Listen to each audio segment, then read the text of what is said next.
Hello friends, வணக்கம் and welcome to கலந்திகாஸ் lifestyle. இன்றைக்கி கலந்திகாஸ் லைஃப் ஸ்டைல் சேனலில் டே 3 உடைய என்னுடைய ஃபுல் டே டயட் மெனு தான் நான் உங்கள் கூட ஷேர் பண்ணியிருக்கிறேன். இதுக்கு முன்னாடி நம்ம 2 வீடியோ போட்டிருக்கிறோம். பார்க்காதவங்களுக்கான லிங்க் இந்த வீடியோக்கு கீழே இருக்கிற டிஸ்கிரிப்ஷனில் ஆட் பண்ணுறேன். இப்போ வீடியோக்குள்ளே போகலாம். இன்றைக்கி மார்னிங் பிரேக்ஃபாஸ்ட் பார்த்திங்கன்னா சப்பாத்தியும் பன்னீர் கிரேவியும் பண்ணுறேன். அதாவது வீட் பரோட்டா ஸ்டைல், கொஞ்சம் பரோட்டா ஸ்டைலில் ஒரு சப்பாத்தியும் பன்னீர் கிரேவியும். எனக்கான மார்னிங் பிரேக்ஃபாஸ்ட் பார்த்திங்கன்னா நான் வந்து இன்றைக்கி இன்டர்மிட்டன்ட் ஃபாஸ்டிங்கில் இருக்கிறேன். அதாவது 16 to 8 hour அந்த கேப் விண்டோ, 16 hours நான் ஃபாஸ்டிங்கும் 8 hours வந்து ஃபுட் அதாவது ஃபீஸ்டிங்கும் அந்த மாதிரி ஒரு விண்டோ ஃபாலோ பண்ணுறேன். ஸோ அதனால் எனக்கான பிரேக்ஃபாஸ்ட் வந்து கிடையாது, டேரெக்டாக நான் லஞ்ச் தான் எடுத்துக்க போகிறேன். மார்னிங் வந்து மற்றவங்களுக்காக பண்ணுற பிரேக்ஃபாஸ்ட் பார்த்தீங்கன்னா சப்பாத்தியும் பன்னீர் கிரேவியும். இதுக்கு வந்து ஒரு டொமேட்டோ பியூரி பண்ணணும். இதுக்கு 4 தக்காளியை நல்லா கொதிக்கிற தண்ணியில் போட்டு தோலை உரித்து எடுத்து வச்சுக்கோங்க. ஆனியன் பார்த்தீங்கன்னா 2 ஆனியன் வந்து நல்ல டைம் இருந்தால் பொடியாக கட் பண்ணிக்கலாம். டைம் இல்லைன்னா நீங்கள் 4-3 வெட்டி மிக்ஸி ஜாரில் ஒரு 2-3 சுற்று விட்டிங்கன்னா ஒன்றும் பாதியமாக வந்து அந்த வெங்காயம் வந்து அரைப்பட்டுரும். ரொம்ப பேஸ்ட்டாக அரைக்கவும் வேண்டாம், ஜஸ்ட் வந்து அரைஞ்சும் அரையாத மாதிரி இருக்க மாதிரி பேஸ்ட்டாக நீங்கள் அந்த 3/4 பாகத்துக்கு அரைச்சிட்டிங்கன்னா உங்களுக்கு கிரேவியும் திக்காக இருக்கும். வேலையும் வந்து காலையில் டைம் நீங்கள் சமைக்கிறப்போ ஈஸியாக இருக்கும். ஸோ பேனில் எண்ணெய் விட்டுக்கோங்க. ஹோல் கரம் மசாலா ஆட் பண்ணிக்கோங்க. கீ ஆர் பட்டர் எது வேணுமோ சேர்த்துக்கலாம். நான் காலையில் ஆயில் தான் சேர்த்துறேன். காலையில் நேரத்தில் வந்து பட்டர் கீலாம் சேர்த்துறப்ப கொஞ்சம் ஹெவியாக இருக்கும். இதில் வந்து வெங்காயம் பார்த்தீங்களா, இப்போ நான் மிக்சியில் வந்து 2 சுற்று விட்டதுனால பார்த்தா கொஞ்சம் பேஸ்ட் மாதிரியும் தெரியுது, ஆனால் ஆனியன் வந்து அந்த உருவம் மாறாமல் அப்படியே இருக்குது. இது வந்து கிரேவியோட திக்னஸ் நமக்கு கிடைக்கும், அது இல்லாமல் வேலையும் ஈஸியாக இருக்கும். இந்த ஆனியன் வந்து கொஞ்சம் பச்சை வாசம் போகிற அளவுக்கு வதக்கிட்டு அதுக்கப்புறமா இது கூட வந்து நம்ம ஜிஞ்சர் கார்லிக் பேஸ்ட்டு சேர்க்கணும். அது வதங்கட்டும். இப்போ தக்காளி பார்த்திங்கன்னா அந்த கொதிக்க தண்ணியில் கொஞ்சம் நேரம் போட்டு எடுத்தனால ஸ்கின் ஈஸியாக வந்துடும். இப்போ நம்ம தோல் வந்து எடுத்துட்டு நல்லா பியூரியாக அரைச்சிக்கலாம். ஒரு மிக்ஸி ஜாரில் போட்டுக்கோங்க. இது கூட பார்த்தீங்கன்னா நான் கேஷ்யூநட்டு வந்து கொஞ்சம் சேர்த்து அரைக்க போகிறேன். தனியாக பவுட்ரு பண்ணிக்கோங்க. நிறைய கேஷ்யூநட் போட்டு அரைக்கிற மாதிரி இருந்தால் தக்காளியோடவே சேர்த்து அரைச்சிடலாம். நான் கொஞ்சமாக அரைக்கிறதுனால வேறொரு ஜாரில் அதை கொஞ்சம் பவுட்ரு மாதிரி பண்ணிவிட்டு அதை தக்காளியோடு சேர்த்து நல்லா அரைச்சிட்டேன். இப்போ ஆனியன் நல்லா அந்த பச்சை வாசம் போன அப்புறமா இஞ்சி பூண்டு பேஸ்ட்டு சேர்த்து வதக்கிக்கோங்க. இந்த ஆனியன் வந்து நீங்கள் பேஸ்ட் மாதிரி அரைக்கிறப்ப கொஞ்சம் அடிப்பிடிக்கிற மாதிரி இருக்கும், பட் இருந்தாலும் இந்த ஃப்ளேவர் அண்ட் டேஸ்ட் ரொம்ப நல்லாயிருக்கும். அது நல்லா வதங்கி பச்சை வாசம் போன அப்புறமா நம்ம அரைச்சி வச்சுருக்கிற தக்காளியும் முந்திரியும் சேர்த்து அரைச்சி வச்ச பேஸ்ட் வந்து கொஞ்சம் தண்ணி கலந்து உள்ளே ஊற்றிக்கோங்க. இதில் வந்து மிளகாத்தூள், கொஞ்சமாக மல்லித்தூள் நிறைய சேர்க்க வேண்டாம், ஜீரகத்தூள், கரம் மசாலா எல்லாமே சேர்த்துருங்க. கொஞ்சம் இது கூட வந்து நம்ம அந்த ஃப்ளேவரை வந்து பேலன்ஸ் பண்ணுறதுக்காக சுகர் சேர்த்துக்கலாம். அதுக்கப்புறமா கொஞ்சம் க்ரஷ்டு மேத்தி லீவ்ஸ், அதாவது வெந்தயக்கீரை எல்லாம் சேர்த்துக்கோங்க. உப்பு வந்து தேவையான அளவு பார்த்து சேர்த்துக்கோங்க. அது நல்லா ஒரு கொதி வந்த அப்புறமா நம்ம சின்ன சின்ன க்யூப்ஸாக கட் பண்ணி வச்சுருக்கிற பன்னீரை உள்ளே சேர்த்துடலாம். நான் 200 கிராம் பன்னீர் சேர்த்துருக்குறேன். மேலே க்ரீமுக்கு வந்து நம்ம குக்கிங் க்ரீம் வந்து எல்லாத்துக்கிட்டையும் அவைலபிலிட்டியாக இல்லைன்னா நம்ம கொஞ்சம் மில்க் மலாயை வந்து நல்லா பீட் பண்ணிவிட்டு, வார்மாக இருக்கிற மலாயை வந்து நல்லா பீட் பண்ணிவிட்டு அதை உள்ளே ஆட் பண்ணிக்கலாம். அதுவே நமக்கு வந்து ரிச் திக்னஸ் அந்த ஃப்ளேவர் கொடுக்கும்.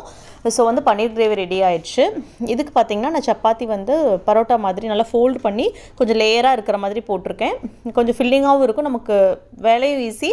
4 சப்பாத்தி சாப்பிட வேண்டிய இடத்துல 2 சப்பாத்தி சாப்பிட்டாலே வயிறு ஃபில்லிங்காக இருக்கிற மாதிரி இருக்கும். நல்லா ஃபோல்டு பண்ணி கொஞ்சம் கீ போட்டிங்கன்னா கொஞ்சம் நல்லா ஹெவியாக இருக்கும், ஆனால் சாஃப்டாக இருக்கும். ஸோ இதுதான் இன்றைக்கி வந்து மார்னிங் பிரேக்ஃபாஸ்ட்டு, சப்பாத்தியும் பன்னீர் கிரேவியும். டெய்லி இட்லி, தோசை, இது வந்து காலையில் இதையே ரொட்டீனாக சாப்பிட்டு போர் அடிக்கிறாப்புல இருந்தால் நம்ம ஒரு நாளைக்கு வந்து இப்படி கூட காலையிலையும் டைம்லையும் நம்ம பன்னீர் செய்யலாம். ஸோ லஞ்சுக்கு பார்த்திங்கன்னா நான் இமீடியட்டாக லஞ்சும் செய்ய ஸ்டார்ட் பண்ணிட்டேன்.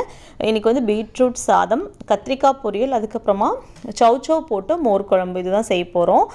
பீட்ரூட் வந்து எனக்கு இன்றைக்கி லஞ்ச் மெனு வந்து நான் அந்த 16 hour விண்டோவில் நான் லஞ்ச் எடுத்துக்கிறது என்னென்னு பார்த்தீங்கன்னா பீட்ரூட்டும் நான் சேர்த்து எடுத்துக்க போகிறேன். அதனால் எனக்கு திருவண்ண பீட்ரூட்டே கொஞ்சம் பீட்ரூட் சாதமாகவும் செஞ்சுட்டேன், கத்திரிக்காய் பொரியல், அதுக்கப்புறமா சௌச்சௌ போட்டு மோர் குழம்பு. ஸோ இதுதான் லஞ்ச் மெனு. இது நான் குக் பண்ணி எல்லாருக்கும் எடுத்து வச்ச அப்புறமா தான் எனக்கு வந்து குக் பண்ண போகிறேன். ஸோ எனக்கான மெனு என்ன அப்படின்னு பார்த்தீங்கன்னா, நான் ஆல்ரெடி சொன்ன மாதிரி கீரை டெய்லியும் இருக்கும். ஏதாவது ஒரு கீரை உங்களுக்கு முடிஞ்ச அளவுக்கு, கிடைக்காத அன்றைக்கி ஓகே, கிடைக்கிற அன்றைக்கி கண்டிப்பாக ஏதாவது ஒரு கீரை சேர்த்துக்கோங்க. சிம்பிளாக கீரையில் வந்து என்ன பண்ண முடியுமோ அதை பண்ணி சாப்பிட்டிங்கன்னா கூட ஓகே, பட் கீரை எடுத்துக்கோங்க. கீரை வந்து அதுக்கப்புறம் முள்ளங்கி எடுத்திருக்கேன், கொஞ்சம் வெங்காயம் தாளிக்கிறதுக்கு எடுத்து வச்சுருக்கேன். ரைத்தா பார்த்திங்கன்னா இன்றைக்கி தயிர் கூட கேரட், பீட்ரூட், நெல்லிக்காய் இது 3 சேர்த்து ஒரு ரைத்தா மாதிரி பண்ண போகிறேன். இதுக்கு முன்னாடி வந்து நம்ம வெறும் நெல்லிக்காய் மட்டும் சேர்த்து செஞ்சுருந்தோம். இன்றைக்கி கேரட், பீட்ரூட் கூட சேர்த்து போகிறோம். இப்போ வந்து கீரையும் நம்ம வந்து தாளித்து விட்டுடலாம். அதே மாதிரி முள்ளங்கியும் தாளித்து விட்டுடலாம். நார்மலாக நம்ம பொரியல் எப்படி செய்வோமோ அதே மாதிரி செஞ்சால் போதும். உங்களுக்கு அதில் என்னென்ன ஃப்ளேவர் வேணுமோ அதை ஏற்ற மாதிரி ஆட் பண்ணிக்கலாம்.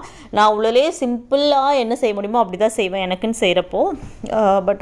பட் குவாலிட்டியில் வந்து காம்ப்ரமைஸ் கிடையாது. பட் வேலை எது ஈஸியாக முடியுதோ அந்த மாதிரி பார்த்துப்பேன். நார்மல் கீரை பொரியல் நீங்கள் ஆனியன் வந்து 2க்கும் சேர்த்து கட் பண்ணிக்கலாம். உப்பு, மஞ்சள், மிளகாத்தூள் போட்டு நீங்கள் கீரை வந்து குக் பண்ணிக்கலாம். நான் ஆல்ரெடி சொல்லி இந்த மாதிரி கீரை வந்து முடிஞ்ச அளவுக்கு இரும்பு பாத்திரத்தில் சமைச்சு சாப்பிடுங்க. அப்போ தான் ரொம்ப நல்லது. அதே மாதிரி நம்ம மூடி வச்சு சமைக்காத மாதிரி பார்த்துக்கோங்க. கீரை வந்து முள்ளங்கி பார்த்திங்கன்னா இதுக்கு வந்து ஜஸ்ட்டு நான் வந்து பச்சை மிளகாயும் வெங்காயம் போட்டு தான் தாளிக்கிறேன். எனக்கு பச்சை மிளகாய் ஃப்ளேவர் வந்து முள்ளங்கியில் ரொம்ப பிடிக்கும். அதனால் வந்து கூட சப்பாத்தி மாதிரி சாப்பிட்றப்போ அப்படியே உள்ளே வந்து நம்ம ஸ்டஃப் பண்ணி ரோல் பண்ணி எல்லாம் சாப்பிட்லாம். அதனால் வந்து முள்ளங்கிக்கு வந்து நீங்கள் மிளகாத்தூள் வேணுங்கிற அவசியம் இல்லை, வேணுங்கிறவங்க போட்டுக்கலாம். நான் வெறும் பச்சை மிளகாய் நிறையா போட்டு தாளிச்சிருக்கேன். ஸோ அதுவே அந்த மைல்டாக நல்லாயிருக்கும். ஸோ இது ரெண்டுமே சீக்கிரமாக குக் ஆயிரும். இது கூட வந்து நம்ம ரைத்தாவை வந்து என்னென்னு பார்த்தீங்கன்னா நேற்று வந்து நான் இதுக்கு முன்னாடி காமிச்சதில் வந்து வெறும் நெல்லிக்காய் மட்டும் சேர்த்துருந்தேன். ஸோ நம்ம வந்து இன்னும் எந்த அளவுக்கு நிறையா வெஜிடபிள்ஸ் எடுத்துக்கிறோமோ அந்தளவுக்கு நல்லது தான். ஸோ அதனால் கொஞ்சமாக கேரட்டும் கொஞ்சமாக பீட்ரூட்டும் நான் துருவி கூட அதோடு சேர்த்து வச்சு ரைத்தா மாதிரி பண்ணிட்டேன். ஸோ எனக்கு லன்ச் பார்த்திங்கன்னா எக்கு, முள்ளங்கி, அதுக்கப்புறம் கீரை, அதுக்கப்புறம் மிக்ஸ்டு வெஜிடபிள் ரைத்தா. ஸோ இது வந்து ஒரு பர்ஃபெக்டான கம்ப்ளீட் லன்ச்சு. இது சாப்பிட்றப்போ உங்களுக்கு ஃபில்லிங்காகவும் இருக்கும். நான் ஆல்ரெடி சொன்ன மாதிரி அரை வயிறு, கால் வயிறு இல்லை பட்டினியாக இருந்து நம்ம வெயிட் லாஸ் பண்ணுறது வந்து எந்த யூஸுமே இல்லை. உங்கள் உடம்புக்குள்ளே இருக்கிற அந்த எல்லாமே வந்து ஃபேட்டெல்லாம் கரையாமல் வெறும் மசில் மாஸ் மட்டும்தான் போயிட்டே இருக்கும். ஸோ அது அந்த மாதிரி வந்து தப்பான ஒரு விஷயத்தை கேட்டுட்டு செஞ்சுட்டு நீங்கள் பண்ணாதீங்க. கரெக்டான கைடன்ஸோடு செய்யுங்க. அப்போ தான் அது பெனிஃபிட்டாக இருக்கும். அதே மாதிரி நைட்டுக்கு பார்த்தீங்கன்னா நான் ஆல்ரெடி வந்து ஒரு நாள் சிக்கன், ஒரு நாள் பன்னீர், இன்றைக்கி வந்து நைட்டுக்கு வந்து நான் ஃபிஷ் பண்ணுறேன். ஃபிஷ் வந்து ஆல்ரெடி கறி வந்து எல்லாருக்கும் கிரேவி மாதிரி பண்ணியாச்சு. எனக்கு வந்து ஷாலோ ஃப்ரை தான். நான் மோஸ்ட்லி சமைக்கிறதுக்கு எல்லாமே கோகோனட் ஆயிலுங்கிறனால ஃபிஷ் ஃப்ரைக்கும் எப்போவுமே கோகோனட் ஆயில் தான். ஸோ உங்களுக்கு வந்து எந்த அளவுக்கு வேணுமோ அந்தளவுக்கு ஊற்றி மொத்தத்தில் வந்து ஃபுல்லாக எண்ணெய் நிறையா ஊற்றி வச்சு பொரிச்சு எடுக்காதீங்க. தேவையான அளவுக்கு தவாவில் வந்து எண்ணெய் ஊற்றி நீங்கள் ஃப்ரை பண்ணிக்கோங்க. முடிஞ்ச அளவுக்கு ஷாலோ ஃப்ரையே பண்ணுங்கள், டீப் ஃப்ரை பண்ணி சாப்பிடாதீங்க.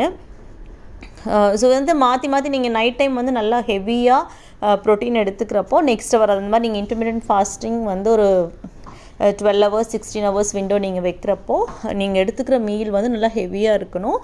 அந்த எண்ட் ஆஃப் த டே எடுத்துக்கிற மீல் வந்து அதுவும் முடிஞ்ச அளவுக்கு அந்த 8 o'clock நீங்கள் கம்ப்ளீட் பண்ணுற மாதிரி பார்த்துக்கோங்க. ஸோ இந்த மாதிரி பர்ஃபெக்டான கைடன்ஸோட பர்ஃபெக்டான மெஷர்மெண்ட்ஸோட பேலன்ஸ்டாக நீங்கள் நியூட்ரியன்ஸ் எடுத்துக்கிறப்போ உங்கள் உடம்பு வந்து ஆட்டோமேட்டிக்காக அந்த தேவையில்லாத ஃபேட்டு இதெல்லாமே உடம்புலேருந்து குறைஞ்சிரும்.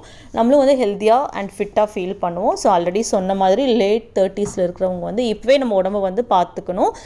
ஸோ வந்து ஃபிட்னஸ் அப்படிங்கிறது அழகு சார்ந்த விஷயம் மட்டும் இல்லை, இது வந்து உடம்புக்கு வந்து ரொம்ப கண்டிப்பாக இந்த வீடியோ உங்களுக்கு யூஸ்ஃபுல்லாக இருந்திருக்கும். யூஸ்ஃபுல்லாக இருந்ததுன்னா கலந்திகாஸ் லைஃப் ஸ்டைல் சேனலை தொடர்ந்து பாருங்கள், லைக் பண்ணுங்கள், ஷேர் பண்ணுங்கள், மறக்காமல் சப்ஸ்கிரைப் பண்ணுங்கள், உங்கள் ஃப்ரெண்ட்ஸ் அண்ட் ஃபேமிலி கூட ஷேர் பண்ணுங்கள். தேங்க்ஸ் ஃபார் வாட்சிங் கலந்திகாஸ் லைஃப் ஸ்டைல். தேங்க்யூ.